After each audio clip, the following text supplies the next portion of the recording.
It's been a minute. I'm officially back. And I want to keep it short, like I always do. Hopefully no longer than 8 minutes I'll be here.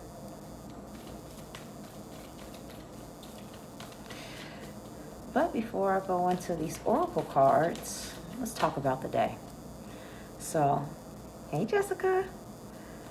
So today, currently right now, we have Moon in Capricorn. So people are literally putting their emotions aside to get business done. Whether that is things at home, in the workplace, you name it. However, this moon that we have in Capricorn is eventually going to move into Aquarius, where we tend to be more aloof, you know. But it's chiller. It's a whole lot more chill, you know. We're going to start thinking about the bigger picture opposed to just our own issues. It will be best if you happen to think about the bigger picture opposed to your own view solely. It gives us time to really reflect from, lack of better words, a third-party point of view when it comes to our emotions. We have Mercury still in Libra, where we're expressing ourselves and processing thought on how we show up in partnership of any kind. We have Venus in detriment in Scorpio, and she's going to be having a hard square with Saturn. So if you've been going up a uphill battle when it comes to your interpersonal relationships and it's not going the way that you want to, with the Moon in Aquarius, trust me, take the time out, sit down, and reevaluate the situation at hand. If it's not working, it's because it's not supposed to work. Venus doesn't like being in Scorpio. People are going to start seeing the nitty-gritty end of relationships as we know it. What best works for me, what doesn't. And if you're in a really good situation with whomever that may be, whether that's partnership, family, friends, lovers, whoever, if you're in a really good space, Venus in Scorpio is a really good time to level up on a relationship. Start merging the two, coming together, finding the devotion that brought y'all together to begin with. However, if it's going bad, it's going horribly bad, let it go. Especially this season. Because Venus is going to be in Scorpio for next month, I believe. Saturn will be trining North Node. So the blockages that you're running into when it comes to different relationships, if it's not working, it's supposed to not work. Let it go. However, if you're in a good space, you can take this time to reinforce what stability you do have in the relationships that you are with or currently in.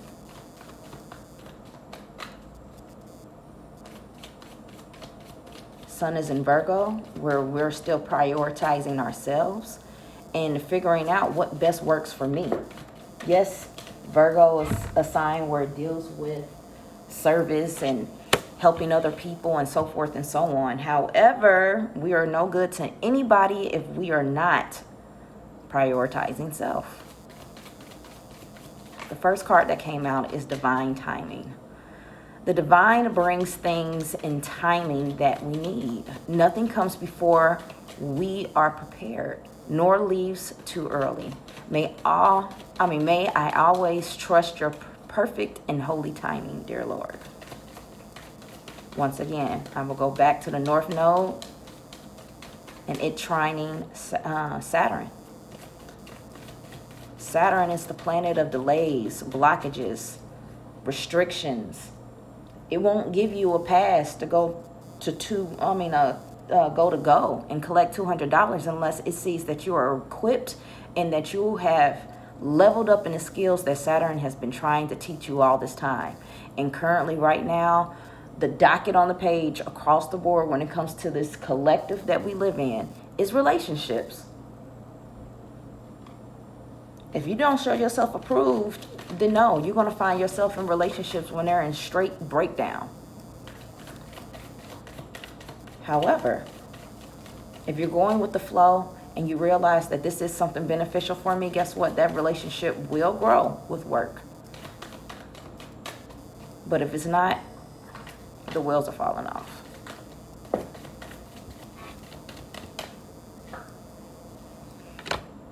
The second card, solitude. Once you embrace the inner divine in your own sacred solitude, the right people arrive at the right time, exactly on schedule, without forcing or chasing. Basically everything that I have said up until this point, Spirit knows. One more, an element card.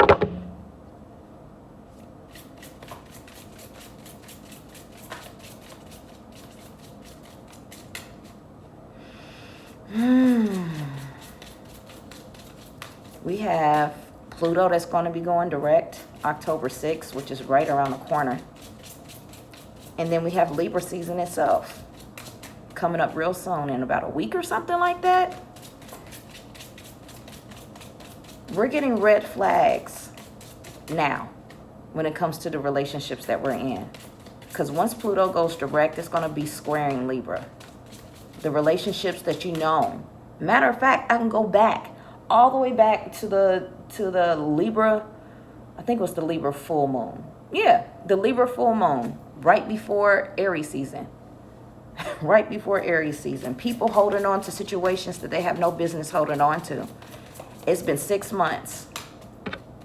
Come October 6th, it will be 6 months that Pluto has been retrograde. All the stuff that we've been holding underneath the surface and not dealing with and trying to hold on to situations that no longer serve us, it's going to blow up in our face. This is not a scare tactic. It's not a scare tactic. But when you have not been actively co-creating with God when it comes to the situations at hand, guess what? God is going to take the time to shake some things up for you, which you wish would have never happened. But if we were doing our part and actually transitioning into the next level that we need to, regardless of how hard it might feel for us at the time, we'll be benefiting the decisions that we've made, as of now, when it comes to the people in our life. But everybody's not meant to go with you. And sometimes the people that you think that should be with you, you might not necessarily be ready for. Or you're not in the position where the people that you're looking for in your life can come into your life because you haven't made yourself ready for them, if that makes sense. You're going to make me pull one. All right.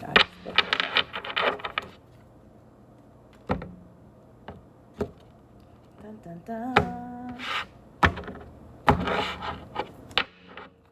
Top of the deck. Oh. Earth. Home.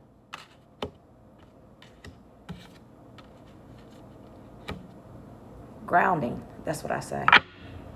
We're not going to be able to move forward and do anything unless we make it practical and we actually ground ourselves. If we run away with our emotions and how we feel about a person and nostalgia and things of the past and what they used to do, South Node is in Sagittarius, where we have to drop away some of our ideas, our beliefs, our own personal perspectives, and the way that we think and feel and do the things that we do. Right now is literally telling us, hey, this idea worked for you for a very long time and no longer works. And this spiritual practice, this personal experience that you've had in your past, you thought this way because of so forth and so on. When it comes to the people in our lives, what are we holding on to that no longer serves us? What beliefs? What's your morals? What's your ethics? What's your spirituality? What has your past told you about your current situation right now that you can look at and say, you know what? I keep on telling myself X, Y, Z, but everything else is telling me otherwise. It's time to drop some of those things and get real grounded with who you are and where you stand and what you've learned up into this point. Not something that you have learned 10 years ago and you're still holding on to it and you expect it to make you grow in some way, doesn't work like that. Sometimes we can just look at ourselves and say, you know what? You're right. I might be a big girl, but I'm still sexy. You're right. I might be this, that, and the third, but I'm okay. You know what? I thought that I needed people like this in my circle, but come to find out, they don't work for me so much. Maybe I need to expand my horizons. Maybe I need to, level up the bar. Where's the standard at for me?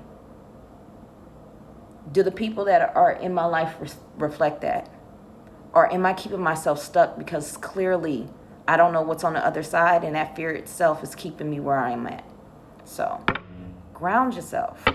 Take the time to do so.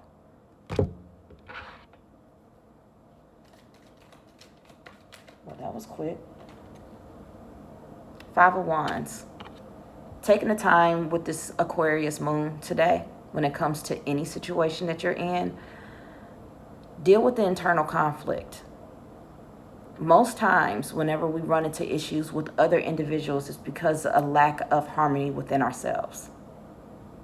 Once we start looking at our own situation and why something causes strife within our own making, we can see how that manifests itself in our external situations. Sometimes all it takes is to get quiet. Go sit on a bench somewhere. Actively take the time to think. We got solitude that came up and divine timing. Moon in Aquarius is wonderful for detachment. Intellectualizing your ideas and your thoughts. And see if it makes sense to you. You're no good to nobody if the internal strife within you is what you're showing up as, and that's what the people in your internal circle is reflecting. They are a mirror to us. We do vibrate at a certain frequency, and if the inside of you is vibrating low, expect the people to reflect that around you. You can't point at everybody else around you when the issue is you. Sit down, get quiet, think, and see where spirit wants to take you. I'm complete. Thank you guys. I'm officially back. My website is up, fully running. I got my booking times open as well. And there's more services on there. If you don't catch me on the website, you can always catch me on Clubhouse. Tomorrow I will be talking about the weekend forecast and how we can go about having the energies best serve us for the weekend. How can we channel that energy to help propel us forward and where spirit is trying to move us to collectively. With that being said, I will see you guys tomorrow, and thank you for stopping by.